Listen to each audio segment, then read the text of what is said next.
Hello, my name is Beck and welcome to the Choose Your Own Adventure Fantasy Challenge challenge? I'm not sure which. Either way, there's a bunch of questions, everything's in the description. I thought I'd just jump on because I'm very low on video ideas right now, and I saw this on Elliot's channel and thought, why not do it on mine? So let's do it now. Question number 1 is name a character you can relate to on a personal level.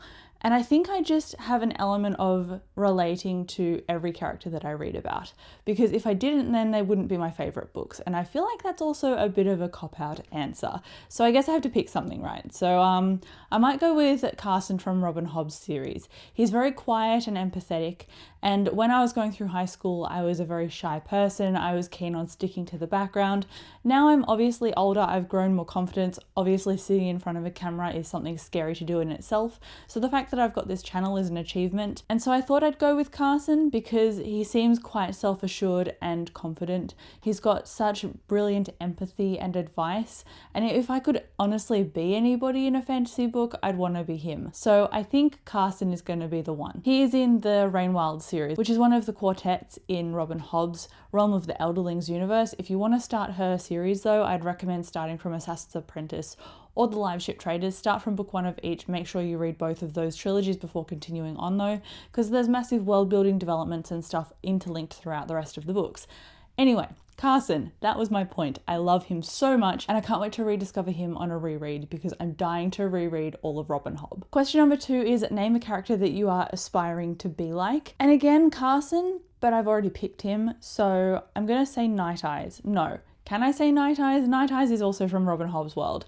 Really, honestly, Robin Hobb does characters so well that they all feel so real to me, even when I have such a gap in reading them because I haven't read them for a long time and I've only just recently reread the first book, which I have a review for. So they've just stuck in my heart and mind and I adore them. Maybe Annabeth in the Percy Jackson series. She just jumped into my head because she's very much like that. She's a character that will just go straight for what she wants and be very direct about it. And she is the daughter, I think, of Athena in the Percy Jackson series. So the premise for that series is roughly similar to the movie, but we don't talk about the movie here. We talk about the book series. And that is when kids are born who are part god, part human. And so they're called demigods. They go to Camp Half-Blood where they learn to train and they learn magic and about their parental history and stuff like that. And Annabeth is really cool. And I love how she develops. I love her intelligence. And I love, again, her directness and her ferocity. So I think I need a little bit more ferocity in my life. I love saying yes to things instead of no. So Annabeth can come right in here and help me say no to things. That would be great. Question number 3 is choose a character to be a champion in a duel. And without a doubt, I've got Kaladin for this one. Kaladin is in the Stormlight Archive. And if you haven't read the Stormlight Archive yet, I encourage you to.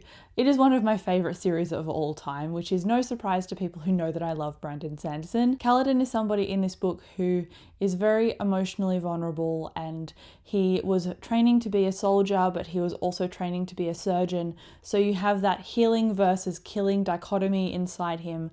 And so he's got a lot of inner turmoil, but he is so ferocious, like Annabeth, I guess, but in a different way. He's so ferocious when he goes into battle as a spearman, and he's incredible. And if I wanted anybody in my corner, I would choose Kaladin because he's got the most cinematic moments and chapters throughout the series so far of any character.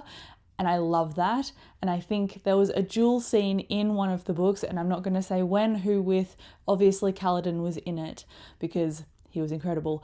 But Kaladin would be my man because he would take names. He would be amazing. Question number 4 is name a character that you love to hate. And I feel like I can cite all of Joe Abercrombie's books in this single question. Because it's grimdark fantasy, nobody is built to be the hero archetype. Nobody is built up to be not flawless, but a do-gooder in the sense that they will go to the nth degree to do the right thing, even if the right thing is the harder option. In the Grimdark series by Abercrombie, it is very much this character will do whatever personally benefits them the best rather than what is best for the greater good. And I like that element to it because it makes things very unpredictable. Not that hero stories aren't unpredictable, but you can tell that there is a certain type or flow to the structure of them. In Abercrombie's books, it's a little bit more loose and I like that. And I definitely have to pick one, don't I? That's what I'm going to struggle with throughout this video. If you couldn't tell already, I'm going to have to pick Glokta from the First Law trilogy. And Glokta is a man who he used to be in his prime and he was a warrior, and now he's been captured by the enemy and then given back, and he is the chief torturer for his king. And he's very physically disabled based on what he went through in torture. So there's that circle of he was healthy and ferocious, he went through this torture, and now he's doing the same thing to other people. And I love his voice, the way that the audiobook narrator conveys it. It's very foreboding, but also very unassuming, and he just nailed the delivery. So if you want to listen to them on audiobook, Loctor's performance is wonderful and is really eerie and just, ooh, it's so good. And I think that's why I'm sold on loving these books so much, because I adore the narrations for them. Question number 5 is name a character with whom you'd want to have a drink or spend a night on the town with. And I think I'd have to go Clay from Kings of the Wild. I almost forgot the title. Clay from Kings of the Wild. I read that book and I thought it was like a love letter to D&D players. It was a get the band back together because they're not in their prime anymore and go on a quest to save somebody.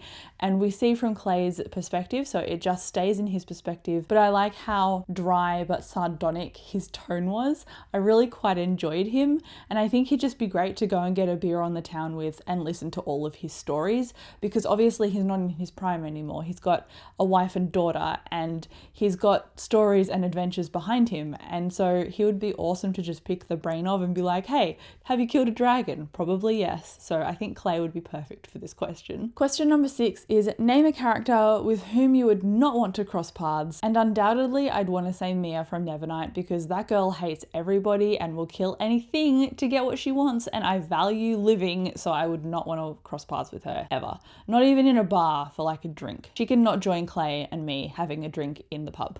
No Mia here. Question number 7 is name a character that you would want to learn from or have as a mentor, and that is really easy. I'd love to have Faru Parfax from Spellslinger as a mentor, because she's just kooky and crazy enough to think, wait, she doesn't know what she's doing, but then she has these really level-headed, deeply intimate emotional moments of, wait, she's super in touch with who she is and who people are and human nature. So she's made decisions based on that. So I loved her in Spellslinger, and I think you will too if I haven't convinced you to pick them up yet. This is another sign. I love how De Castell brought in that mentor trope, but he didn't have it as this character who was like an old wise wizard or an old wise woman. He had the character that was kind of unhinged but brought herself back and wants to do good by the people that she meets. And I love that element of it, and I think it made it different and approachable and healthy, and she was just a beautiful mentor, if annoying in some cases, because she definitely talked around in circles on purpose. I think I would get very frustrated by her like Kellen did, but I think I'd also really enjoy her company. I think I'd really like to learn from Faru, because she probably knows a few tricks. She definitely knows a few tricks. Question number 8 is name a character that you trust or could be your best friend.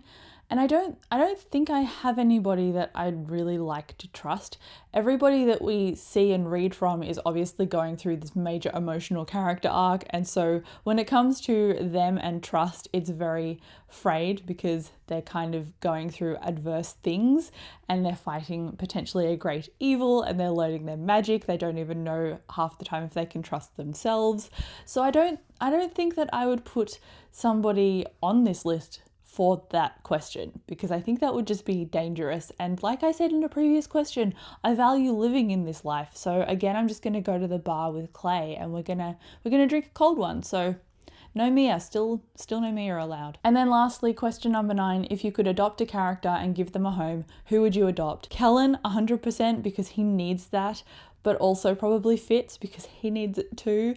He's this young boy at the beginning of Robin Hobb's series, and he's so desperately alone and depressed and sad, and he's just heartbreaking. So definitely Fitz. Kellen for sure, because I feel like he needs some kind of healthy relationship in his life. Obviously Faru is there, but I mean, if Faru wasn't there, I would want to save Kellen. Maybe Falkio as well, because that guy has buckets of trauma and he's not really addressing them. He's kind of just descending down into them.